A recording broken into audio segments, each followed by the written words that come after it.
তোমার ভয় লাগে না? না, আমার ভয় নাই, আমার মৃত্যুর কোনো ভয় নেই। ঘরেও যদি মরতে হয় বাইরেও মরি। টিভি বা পুলিশের আর্মিদের কাছে বলবো যে গুলি কর, আমাকে গুলি কর। বাবা, আজকে যে তুমি এই আন্দোলনে এসেছো, কেন এসেছো? কেন আমি আন্দোলনের বিচার পেতে আসছি। কার বিচার যেতে? যারা অকারণে শহীদ হয়েছে, অকারণে শহীদ হয়েছে যারা। এখন তুমি কি চাও?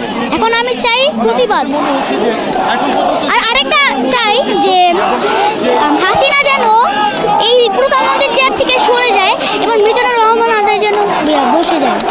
আচ্ছা, দুই ভাইরা দুই হাত প্রসারিত করে গুলি খেলো, তাদের ব্যাপারে কি বলবো? তাদের ব্যাপারে বলবো যে দোয়া করি যারা যেন জান্নাতবাসী হন। কারণ সে যে অকারণে মানে বলেছে, সে কিন্তু একটা মিথ্যা কথা বলেছিল। প্রথমে বলেছিল যে রাজাকারের বাচ্চারা কোটা পাবে না, মুক্তিযোদ্ধারা পাবে। আর আবার পরে বলছে যে আমি কি তাদেরকে রাজাকার বলেছি? তারা নিজেই রাজাকার বলছে। তাহলে সে কেন বলল মিথ্যা কথাটা? তুমি কি তোমার ভাইদের মতো বুক প্রসারিত করে দেবে?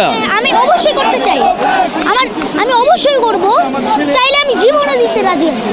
জীবনও দিতে রাজি আছো? তাহলে আজকের এই আন্দোলনে কাকে নিয়ে এসেছো?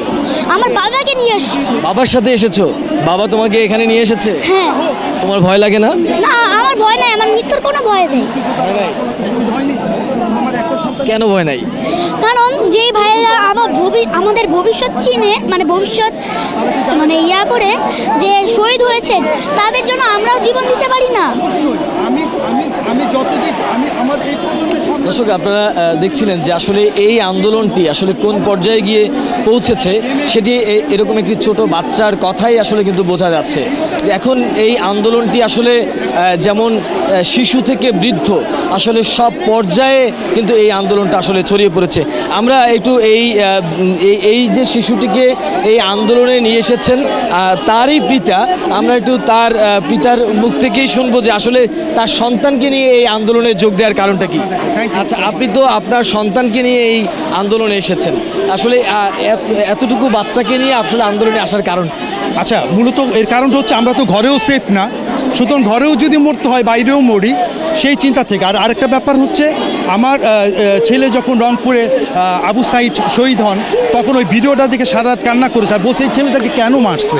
তখন আমি তাকে বুঝাইছি, বুঝানোর পর সে আমাকে বললো, বাবা এই আন্দোলনে যখনই মিছিল হবে তুমি আমাকে নিয়ে যাবা। আমি বললাম যে যদি কোনো সমস্যা হয় তুমি কি ভয় পাও? সে বলছে, কি বলছো? আমি মৃত্যুর কোনো ভয় পাই না। ও মৃত্যুকে ভয় পায় না। আর টিভি বা পুলিশের আর্মিদের কাছে বলবো যে গুলি কর, আমাকে গুলি কর। ঠিক আছে, এই হচ্ছে আর কিছু ভাই?